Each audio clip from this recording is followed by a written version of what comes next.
जय Shri Krishna, Radhe Radhe ji. Zero account वाले अवधेश जी YouTube channel पर पहली एपिसोड में बताया गया कि जीरो अकाउंट बैलेंस के बारे में। जीरो अकाउंट बैलेंस होना बहुत ज़रूरी है जब आपको मोक्ष चाहिए।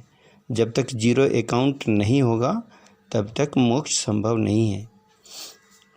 जीरो अकाउंट करने के लिए आपको लगातार प्रयास करना पड़ेगा और सजग रहना पड़ेगा। हमें पुण्य कमाने के लिए कोशिश करना पड़ता है, लेकिन पाप तो हर कदम में अपने आप हो जाता है। पुण्य कमाने का सबसे बढ़िया तरीका है लोगों की भलाई करें, लोगों की मदद करें। लोगों ही नहीं, कोई भी जीव प्राणी की मदद कीजिए, पुण्य होगा। मदद करने पर हर जीव को अच्छा लगना चाहिए, भलाई महसूस होना चाहिए।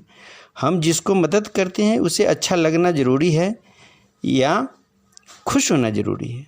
अगर वो खुश नहीं हो पा रहा है, आप उसे मदद कर रहे हैं, तो आप पुण्य नहीं पाप कर बैठेंगे।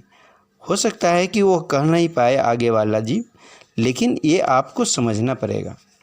जिसे मदद कर रहे हैं पहले उसकी सहमति अवश्य ले लें, फिर मदद करें। कोई भलाई मदद करने में जितने लोग प्रत्यक्ष और अप्रत्यक्ष रूप से शामिल होते हैं, सारे लोग उस काम के फल के हिस्सेदार होते हैं। इसे बेहतर ढंग से समझने के लिए महाभारत का एक प्रसंग सुनाता हूँ। भीष्म पितामह का नाम आप सबने सुना होगा। ये महाभारत के प्रमुख किरदारों में से एक हैं। इनसे ज़्यादा वीर योद्धा कोई नहीं था महाभारत में।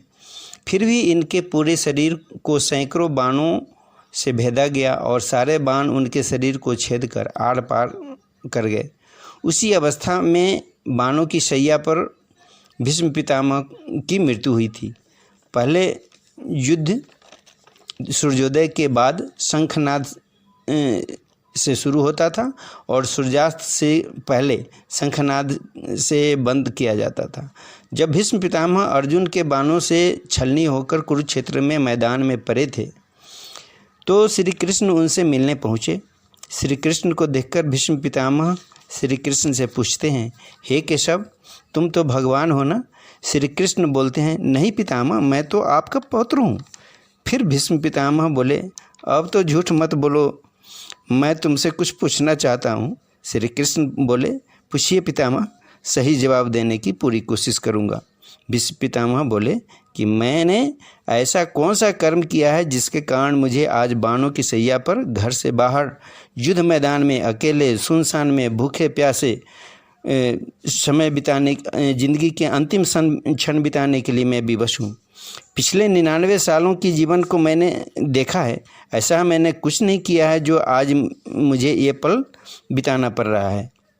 श्री कृष्ण बोले, पितामह, 1 वर्ष और पीछे जाइए, जब आप एक प्रतापी राजा थे और राज्य में भ्रमण करने के लिए जा रहे थे। रास्ते में आपके रथ के आगे एक सांप आ गया था, जिसे आपके अंगरक्षकों ने डंडे से उठाकर किनारे गड्ढे में फेंक दिया था। सांप गड्ढे में पड़े बबूल के कांटे पर गिरा और उस कटीली झाड़ी से जितना निकलने की वो कोशिश कर रहा था, उतना ही कांटों में उलझता जा रहा था। अंततः कई दिनों बाद उसका प्राण निकला। तब सांप अकेले सुनसान, बिना खाए पिए, अकेले महीनों तक तड़प कर मरा था। आपके लिए सैनिकों ने उस सर्प को रास्ते से हटाया था और गड्ढे में फेंका था। वही निगेटिव बैलेंस आज आपको जीरो अकाउंट में बदल कर यहाँ से प्रस्थान करेंगे। जय श्री कृष्ण।